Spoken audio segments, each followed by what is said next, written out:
out your most recent album just earlier this month, but you've been sort of teasing it since 2016 when you put out the first single.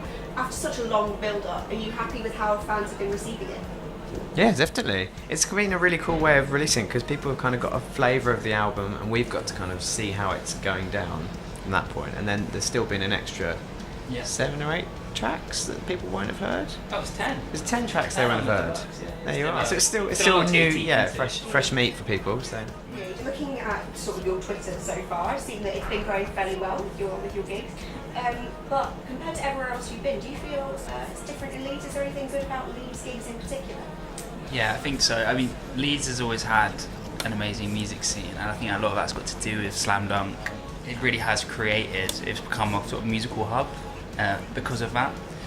We always love playing Slam Dunk Festival when we've played it. We've always had an amazing time. Leeds is generally because it's the original, I think it has that extra special sort of electricity in the air.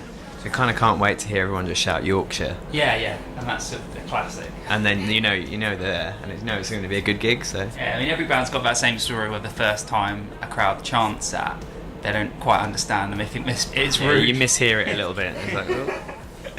So you've done Leeds and Reading Festival before, haven't you? We have, yeah. Tell me about that. Has that been a good experience? Yeah. A few years you've done it. I mean, it's amazing. Like, Reading, to be fair, was the festival that we used to go to as kids because it was the closest sort of festival to where we grew up. And it's actually where, it's before Tom was in the band, but me, Rob and Simon, we actually decided we wanted to properly give our band a go.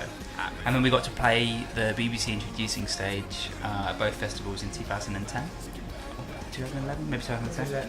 11, I think. And I mean, I think that still goes down for me as one of my fondest memories of being in a band. Like the first time we played those two festivals, it's just such a tick off the bucket list. And since then, we've played every single stage at Reading and Leeds. Radio Except 1. the dance tent. We haven't done the dance tent. We've done every possible stage. Almost Next year, maybe. We did the Radio 1 tent twice. Yeah. Yeah, we've done it twice. So that kind of makes up for it. I think I'm too old to camp though these days. I think I'd have to Too old to camp. glamp instead or something. But. So what kind of music and what artists do you listen to in your free time, or would you go to see at these festivals?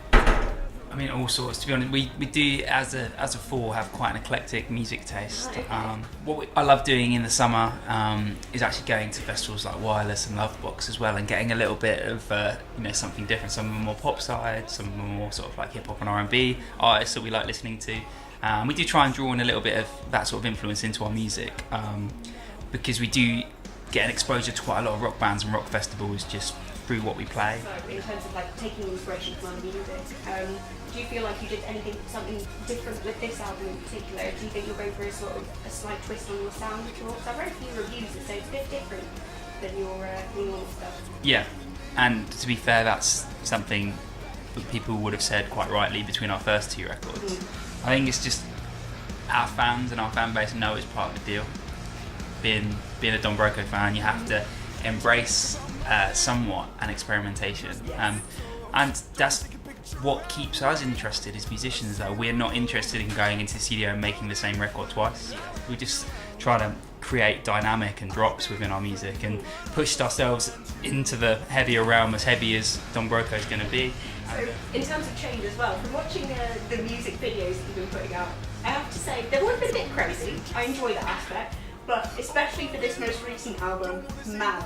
Yeah. What is it like to put together videos like that? What's it like to work on those?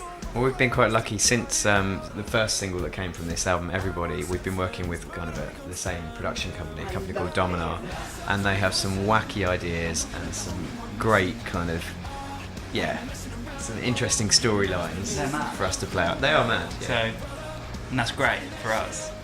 We just with them we say, free reign, just go as crazy as you want, and we've together created almost like this little universe of characters. One final question for you.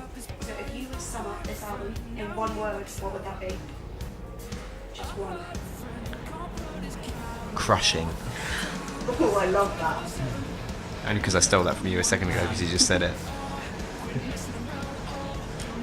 Revolutionary. Ooh, I like that very much. Are we reinventing the wheel? Yeah. Our wheel. Our wheel. We're reinventing our wheel. well, they're reinventing their wheel. They've been Don Broco, I've been Ada Rapid for LSTV. Thank you very much for being Thank you very much.